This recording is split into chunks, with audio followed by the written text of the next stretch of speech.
Welcome back. Please subscribe. It helps me a lot. I spend a lot of time on these videos, and I want to help you guys become better Hendrix players. So that's why I go into all the detail. But it's a joy for me. I really enjoy doing it. I learn a lot. I teach, I figure out all the Jimi'isms in every song. I find several, and I'm just in awe. I run out into the other room yelling at my wife, man, you're not going to believe what I just realized on this song or that song. It's a lot of fun. But subscribe. This is the live in Maui version, which is a little bit different than the studio version. They're all different. So pick the one you like the most. I stick with the live versions most of the time because you'll find that they have a lot of studio tricks, and I'll show you at the end of this video a little bit of the solo overdub that Jimmy did on the studio version using a Uni-Vibe in the vibrato mode, which is kind of cool.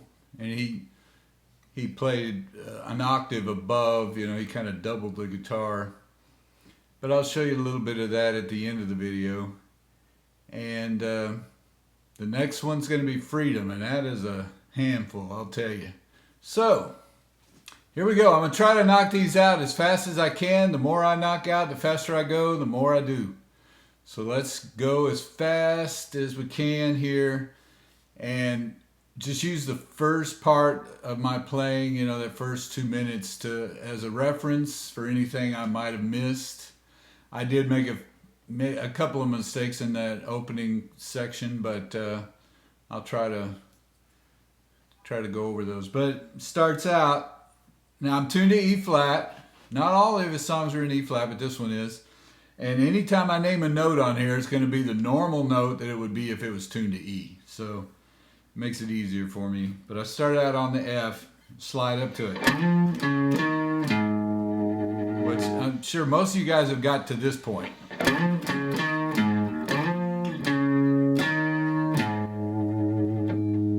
Try not to hit all those other strings. I'll do that.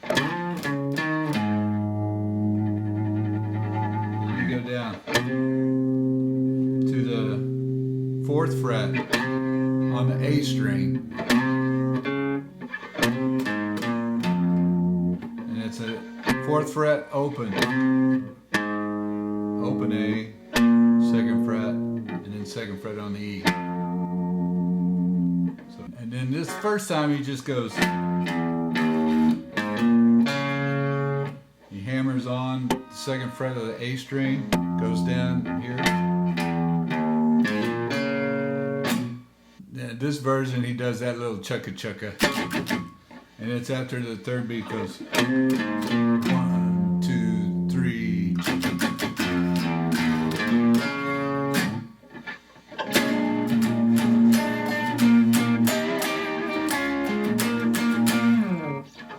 Let's say now this one really got me, but like I said, I'm already slowing down. Either way, this one I heard a bass note go down where he goes.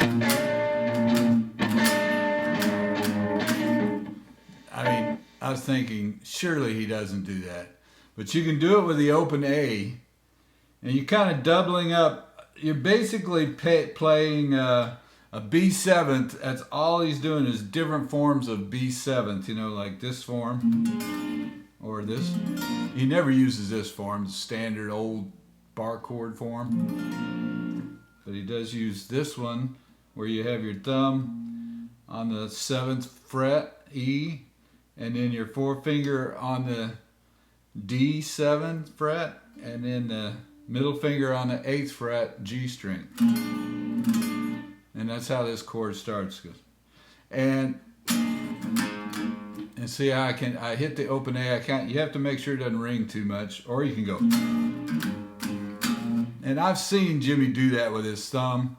That's a big reach for me. Anyway, let's just make it simple and we'll hit an open A. If you want to, you don't even have to do it.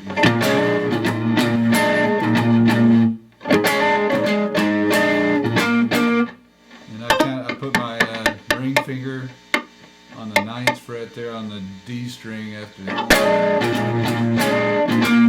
On the 9th fret, G and B string, bend up.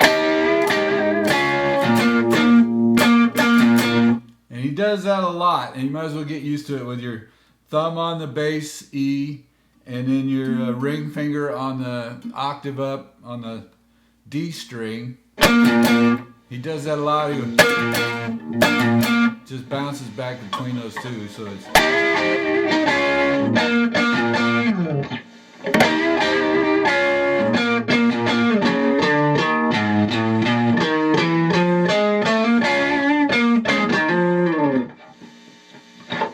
Start over. And down to the 5th fret, A string going up. Then the E string. Then the 7th fret on the A.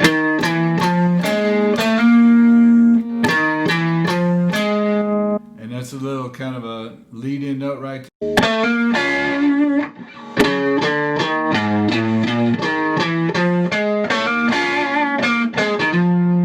What makes Jimmy so tough is he changes everything every time, and he does it on the fly, so you can change it. That's the point. Get to the point where you can change it, and then you don't have to sit there and memorize every little change he does, because he's just ad-libbing most of the time, which is amazing in itself.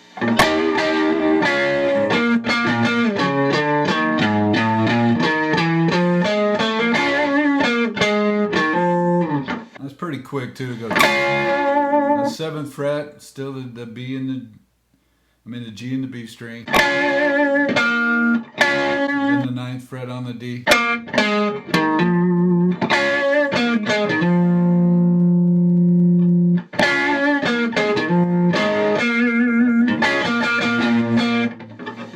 So it goes.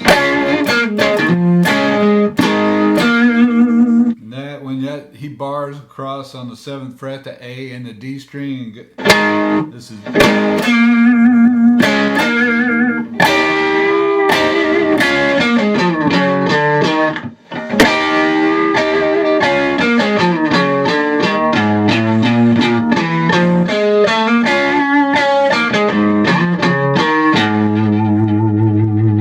He does the Dagger thing different every time, which really makes it kind of hard to get the rhythm. See, sometimes he goes, and sometimes he goes.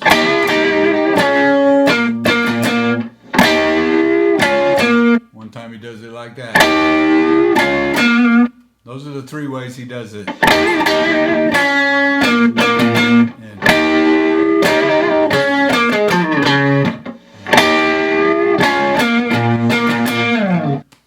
All right. So I didn't want me to confuse you there, but let's do this one again.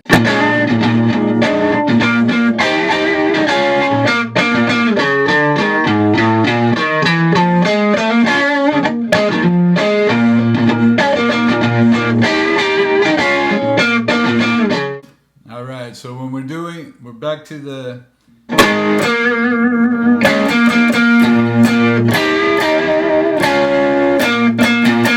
there's that octave bounce again. A and D string.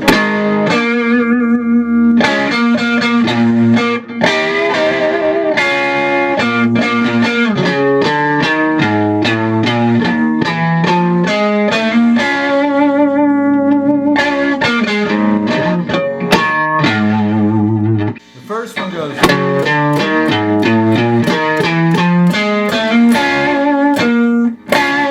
Hits that once. The second one is he hits it twice. And that's really fast too.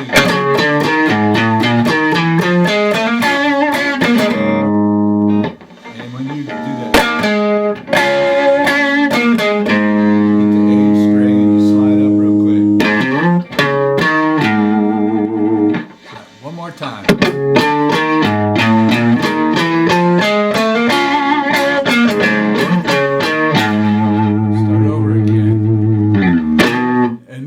It could be a mistake, but he goes up to a minor note to the 3rd fret. And this one, instead of going, which he probably wanted to do, but he's so loose, and even his mistakes sound wonderful, you know, but he goes like this, he goes,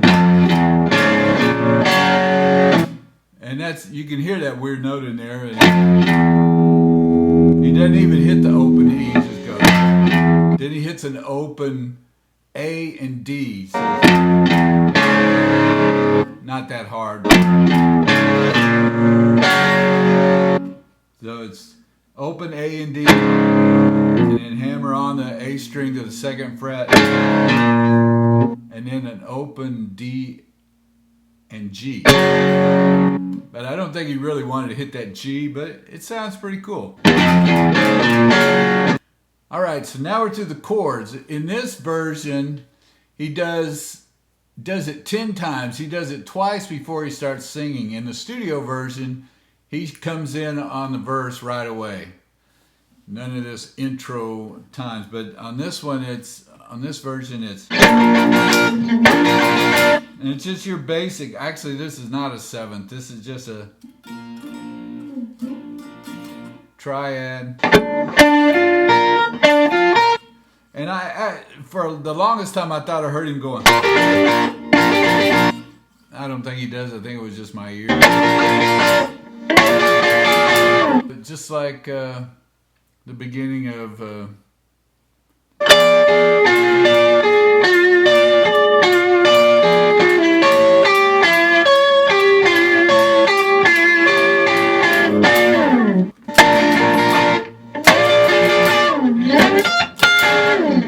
Now this chord here, just remember the B ninth, the standard B ninth. Just remember that whole chord, and then you do little variations on that. Like the first time I just do 3 notes and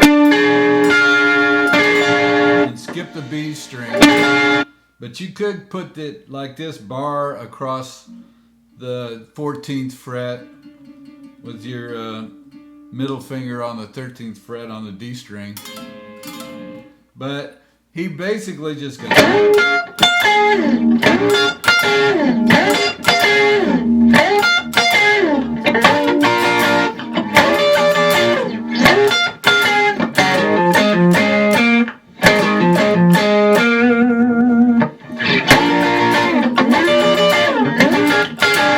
You'll notice that he's so fluid, his hands are moving all the time. That's why.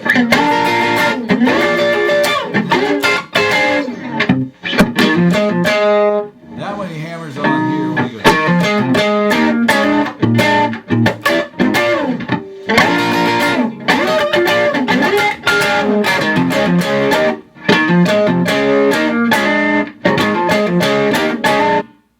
Go back down to the 7th fret. Back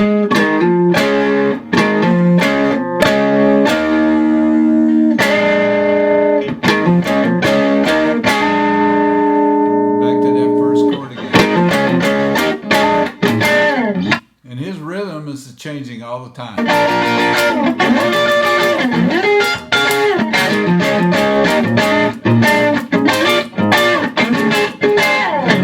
I don't want to bog you down with all the different ways he does it, so you can do different things. That's the other form that he does a lot, where it's just 2 notes. The 7th fret D string and 7th fret B string.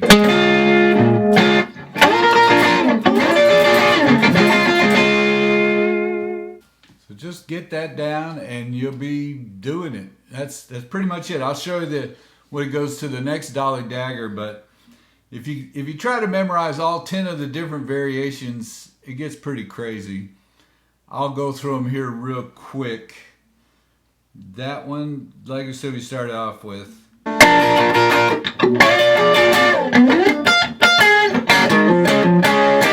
See, on this one he goes.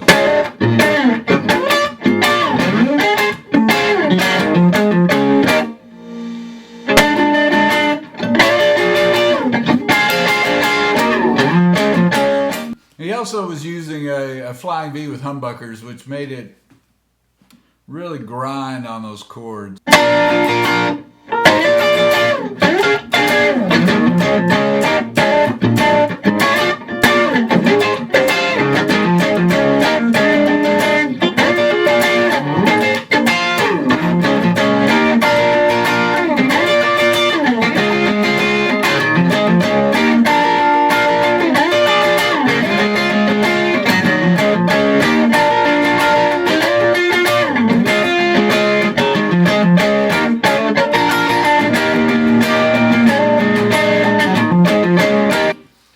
So you did that 3 times. This is three times in a row he does this.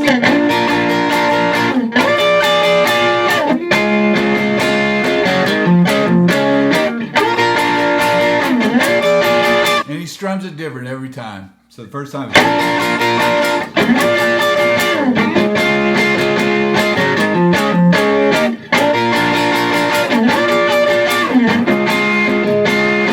Always changing the rhythm.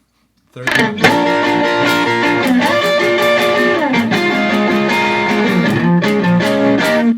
Now this one, he just goes from B to E. And he keeps that B note at B bass. And he goes back to that basic first chord.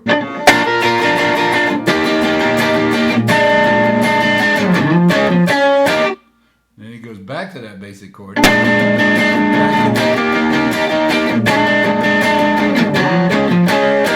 Now we're almost done.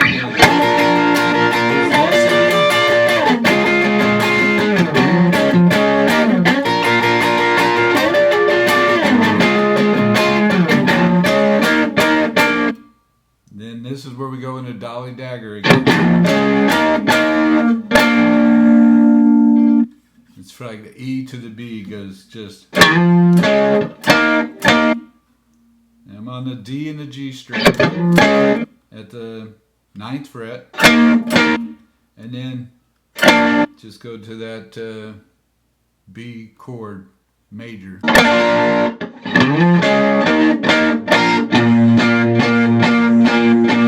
Then he goes to that bass octave.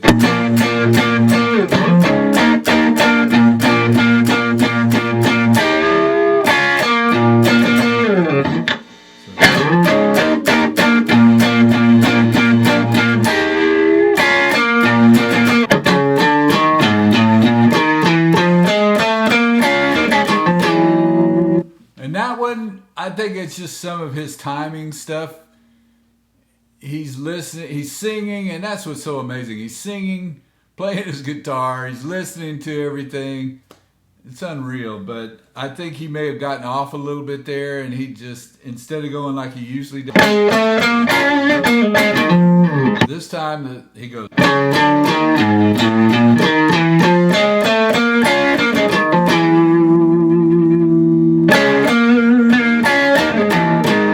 It's kind of cool though, makes it different.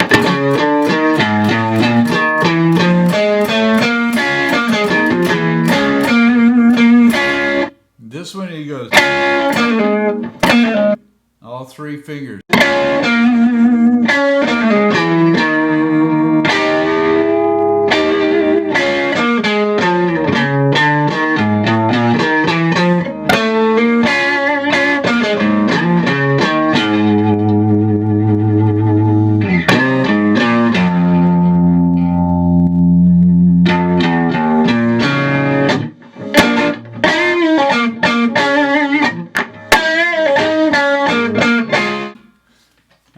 We're done. We're just about done, but let's get back to this last part where he goes Dolly Dagger.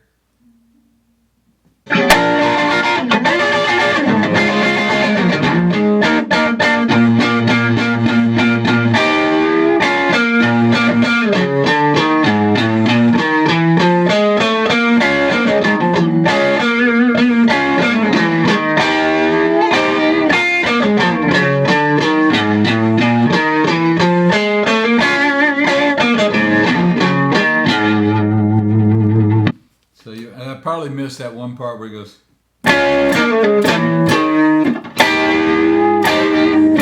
He does it really quick too. He does everything really quick.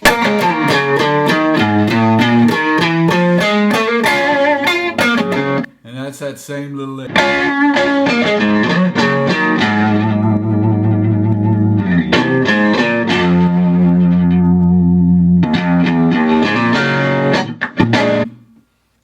You know, his lick, he's got a solo there, regular solo, and then he goes through the whole song, verses again 8 times, and then does the wah-wah solo in this live version. And like I said, I'll go over a couple of little vibe solo sounds that he got in the studio version. I hope that helps. On his solo, where it starts right there, he just does that little...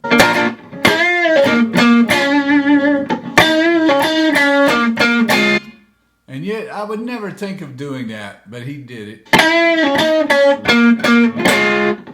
Which is pretty much that chord that we were playing. It is that chord, but he does it in the solo. He likes those dissonant sounds. And it's hard to keep your fingers out of the way to hit both of those notes. I'm on the 7th fret. B.B. King used to do that, but it's a little easier when you're just doing that. He probably got it from B.B. But that's the 7th fret all the way up to the 10th fret on the B string with your little finger. He probably used his ring finger. Alright, let's go do, I'm going to go in there and do the vibe solos. Alright, here's just a little bit of the vibe on vibrato mode, which you don't use that much.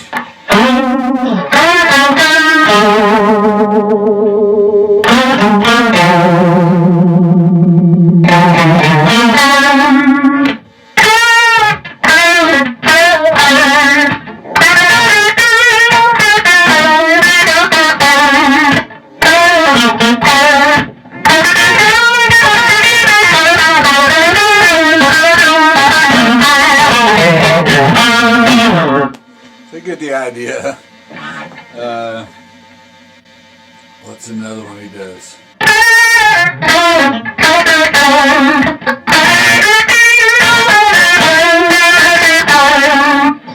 Already did that one.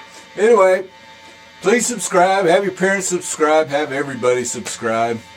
The next one's Freedom, and it's a tough one, so keep practicing. I'll talk to you guys later.